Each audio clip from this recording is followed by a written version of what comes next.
আল্লাহ, আপনি যাকে ইচ্ছা প্রদান করেন, যার কাছ থেকে ইচ্ছা ছিনিয়ে নেন, যাকে ইচ্ছা সম্মানিত করেন এবং যাকে ইচ্ছা অসম্মানিত করেন। সমস্ত কল্যাণ আপনার এই হাতে। নিশ্চয়ই আপনি সকল বিষয়ের উপর ক্ষমতাবান। প্রিয় উপস্থিতি, বর্তমান বিশ্বে মুসলিম হওয়ার জন্য 10টি বিষয়ের উপর কাজ করণীয় আবশ্যক। 1. ইসলামের সঠিক জ্ঞান অর্জন করা, কোরআন ও হাদিসের গভীর জ্ঞান অর্জন করে সঠিক আকীদা ও আমল নিশ্চিত করা, ইসলামের মৌলিক বিষয়গুলোকে সঠিকভাবে উপস্থাপন করতে শেখা। 2. আধুনিক জ্ঞান অর্জন করা, আধুনিক বিজ্ঞান, প্রযুক্তি, অর্থনীতি, সামাজিক বিজ্ঞান ইত্যাদি বিষয়ে ন্যূনতম জ্ঞান অর্জন করা। ইংরেজি ও অন্যান্য আন্তর্জাতিক ভাষা দক্ষতা অর্জন করা। 3. দায়ী সেবা প্রস্তুতি, ইসলামের দাওয়াত করার জন্য অংশগ্রহণ, সামাজিক যোগাযোগ মাধ্যম ডিজিটাল প্ল্যাটফর্ম পরিচালনা করা। 4.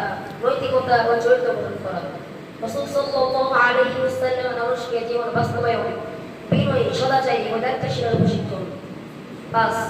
একতা ও ঐক্যবদ্ধতা, মাযহাব, মতবাদ বা জাতিগত ভেদাভেদ ভুলে এক উম্মাহ হিসেবে কাজ করা, মুসলিম বিশ্বের সমস্যা ও সমাধান নিয়ে সচেতনতা বৃদ্ধি। 6. সামাজিক সেবা ও কার্যক্রম, স্থানীয় বৈশ্বিক পর্যায়ে দুঃখ অসহায়দের পাশে দাঁড়ানো, সামাজিক সমস্যাগুলো চিহ্নিত করে তার সমাধানে ভূমিকা রাখা। 7. গবেষণা ও উদ্ভাবন, ইসলামের দৃষ্টিকোণ থেকে গবেষণা করা, নতুন প্রজন্মকে গবেষণা উৎসাহিত করা। 8.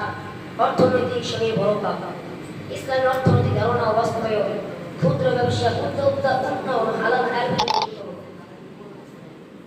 9. রাজনৈতিক সচেতনতা, ইসলামী রাজনৈতিক দর্শন সম্পর্কে সম্যক জ্ঞান অর্জন করা, দেশ উন্নয়নের জন্য কল্যাণ কাজ করা। 10. পরিবেশ রক্ষা করা, পরিবেশ সুরক্ষা ও প্রাকৃতিক সম্পদ সংরক্ষণের প্রতি দায়িত্বশীল হওয়া। প্রিয় উপস্থিতি, আজ আপনার বক্তব্য এখানে শেষ করতেছি। আমি দোয়া করি আল্লাহ তাআলা যেন আমাদের সবাইকে বিষয়ের উপর আমল করার তৌফিক দান করুন। আমিন। ওয়া আখিরু দাওয়ানা আলহামদুলিল্লাহি রাব্বিল আলামিন।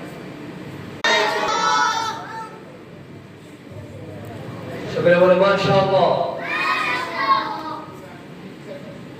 ঠিক না? আমরা শুধু এই খানকার মধ্যে বসে থাকলে হবে না, আমাদেরকে পুরো বিশ্ব পরিচালনা করতে হবে। ঠিক না? কি বলো? আমরা শুধু এই কোরআন পড়াইলে হইব? হ্যাঁ, দেখ যে কথাগুলো বলা হয়েছে আমাদের সবাইকে কথার উপর আমল করার তৌফিক দান করুন। সকলে বলে আমিন। এই পর্যায়ে আমাদের সামনে والصلاة والسلام على من لا نبي بعده. أما بعد فقد قال الله تبارك وتعالى